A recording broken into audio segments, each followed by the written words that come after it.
Hi, it's Polly here. Wee handheld theatre. So, oddly enough, for someone dressed in high-heeled dance gear, I'm a historian of armour.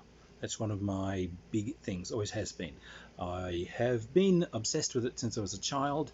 I've made a lot of suits, and if you go through actual source books, if you find pre-state, Roman period stuff, if you find old Celtic surviving helmets, if you find examples of actual Japanese stuff from shrines or existent Maximilian suits or whatever, odds are I've done a pilgrimage to those things because I love them.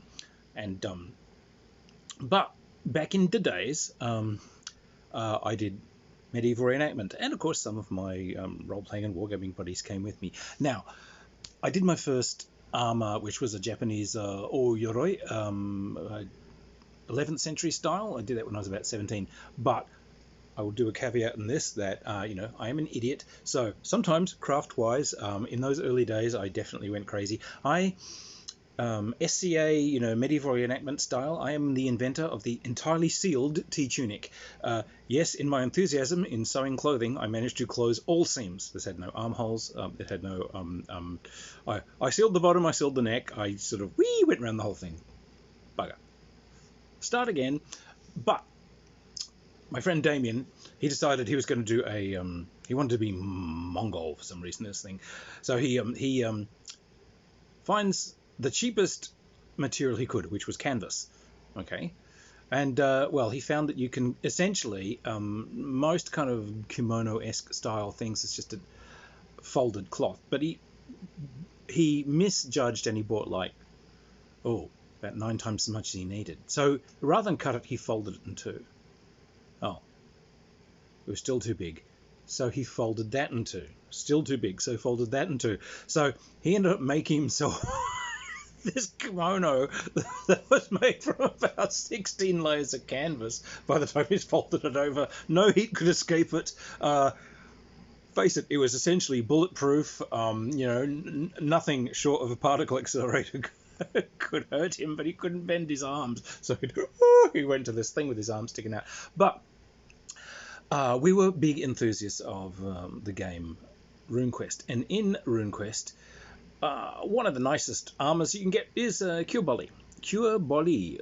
Cured leather. All right, fair enough. Now, in later years, now I do Jukenda, which is Japanese long spear and bayonet fencing done in full armor. And there is particularly a shoulder protection sign that is made out of Cure Bolly. Now, this is buffalo hide. I would say it is easily a centimetre to a centimetre and a half thick. It's monstrous. And I know now exactly how it's cured. But back then we didn't. And the source material I had for armour, it just said, this is leather that is, it is cured by heat treating it in oil. So Damien decides he's going to make a suit of lamellar armour. So he gets normal everyday leather and he cuts this up into limbs and drills all these holes, and now he's got to harden it in leather. So we were all sharing a house in those days. What he did was he got a deep fryer, filled it full of cooking oil, heated this thing up, and then put all these leather scales into this armor, fried them up. And so we come home that evening, open the door, and this is just smell like frying beef, or what's for dinner? You come in, it's no, there's all this newspaper with these greasy scales kind of drying on it, and hi, I'm making armor. And so it did go very, very hard. It was also very brittle, of course, but it retained this smell of fried beef. It was this delicious kind of state. So he diligently laced all this stuff together and had this armor, and he would wear it to events, and dogs would follow him everywhere because they want to number this thing. He just smelled delicious, and he was also greasy. We'll return to the leather armor in a bit. Another friend decides, right, I'm going to make armor, and I'm going to do the simplest possible thing. So he decides to take essentially big sheets of fairly stiff leather and just kind of rivet plates to it. And he makes a suit, and he comes in and like, ta-da! I made an armor. And I'm looking at this thing lying on the carpet, and I was like, Tony, how do you get into it? What? Well, armor, most armor, is like if you've got a breastplate, it kind of opens like a clamshell, or it's got lacings down the side, or, you know, it's 2 or 4 pieces. But you, my friend, have a single solid unit, which goes for the arms and the legs and everything. He looked at this thing and hadn't really thought about it. Turned out he kind of could get into it because the legs were separate from the rest of the suit, but he had to lie down with his arms above his head and kind of like wiggle into this thing like a worm and get his arms up into this thing, and boom, there it was, and then pull the legs on. Now, this guy, I loved him, but he was sort of training as a nurse, and he was an army medic and so on. So one of the problems in Australia, in particular, when you're doing full armoured fighty stuff, is armour, no heat tends to escape your body. You're in your own personal little pressure cooker. But he got these chemical cold packs. You pull these strings and it goes icy cold. It's just for keeping, like, you know, blood and all this sort of stuff cold. So we're at this big tournament, and he has lined the inside of this one-piece armor with these chemical cold packs. He's got all the strings sticking out of his neck, and because it's really, really, really hot, he's just drinking like water, drinking, and then it's time for him to go on for his things. He's told, when it's time for me to go on, pull the strings, so that, you know, my armor will chill down and I won't overheat. And this is his wonderful way of lasting longer than everyone else. He's got about 9 liters of water in him. Okay, go. We go, all right, I pull the strings, and he gets out there onto this thing. And of course, as he walks, these packs shift their way slowly downwards until they're resting over his kidneys and his bladder, you know, blocks of ice. And you can see partway through this thing, he's desperately trying to, like, hold it in. He's got to pee. Problem when you're caught inside a giant suit of armor that you cannot escape because you forgot to put buckles or anything. It's like, how do you get to things? Because his arms have got, like, the mittens are built in and everything. So, oh God, disaster. Another friend of mine, Malcolm, he was like the authenticity guy. He's making Greek armor, and he's making it all from original materials. So he's making a linothorax, which is made from layers of very, very, very dense canvas, glued one over another. It is actually fantastic armor. That's a fairly stiff Greek armor you see with, like, the shoulder yokes and so on, a little tie at the front. It's good stuff. And then the terges, you know, the feathers which hang down below. However, he decides he's only going to use authentic materials, so he decides that this thing would probably have been put together with fish glue. I beg to differ, and I beg to differ because, as we found out. So he takes fish skin and fish bones, and he boils them down to make actual glue, and he paints this all over these layers of canvas, and he puts this thing together. And the armor was truly excellent. It was magnificently accurate, and it smelled of fish.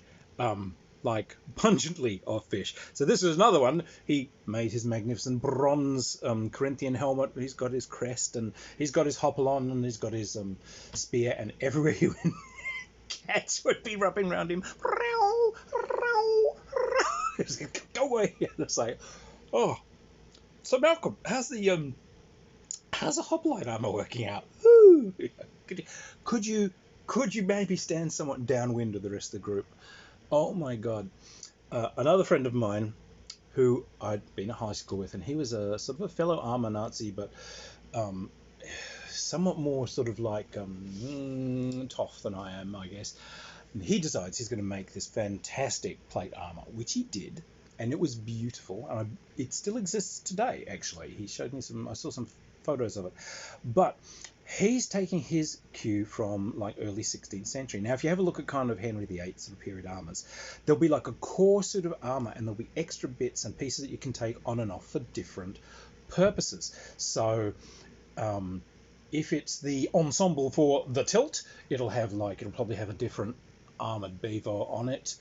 solid, and there'll be a different kind of shoulder guard, and they might change the visor, and it won't have the same tassets. It'll have like solid pieces. Blah blah blah blah. If it is armor for foot combat, it'll have more articulated legs, and it'll have more mobile beaver and this sort of stuff on there, and fantastic. And but for combat at the barriers, a very common thing was to add a fold, F-A-U-L-D, which is basically a skirt, a metal skirt. Because one of the things in the SCA stuff, they have this kind of rat shot, and if you get caught on the cheeks of your ass, it's something that you don't forget in a hurry. And a lot of the kind of European plate armors, they don't really have arse armor because they're supposed to be worn for someone who's sitting on horseback. But this foot armor, no, it's got a bell-shaped skirt, but this guy made this skirt from solid metal, which I have seen, but he's waiting to go on. He's got this thing, he's mirror polished this, by the way, so he's standing there looking magnificent, and he bangs into someone's sword, and this skirt goes bong. So I ran over, says, wait, stand there, and hit it on the top, bong, hit it slightly lower, bong, hit it on the bottom, bong, absolute bottom, bong.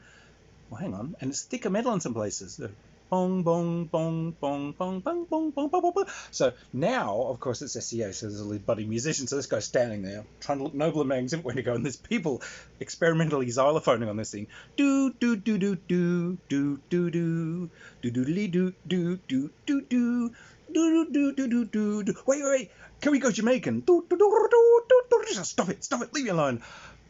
Yeah, great moments in armoring. Reenactors, great fun. I haven't had much to do with reenacting apart from running out some armour for some people who asked long ago, and I continue my armour research today, but I still think nothing in life is ever going to top the roast beef armour and the fish glue suit. God help us. Anyway, just thought I'd share those. Cheers, bye.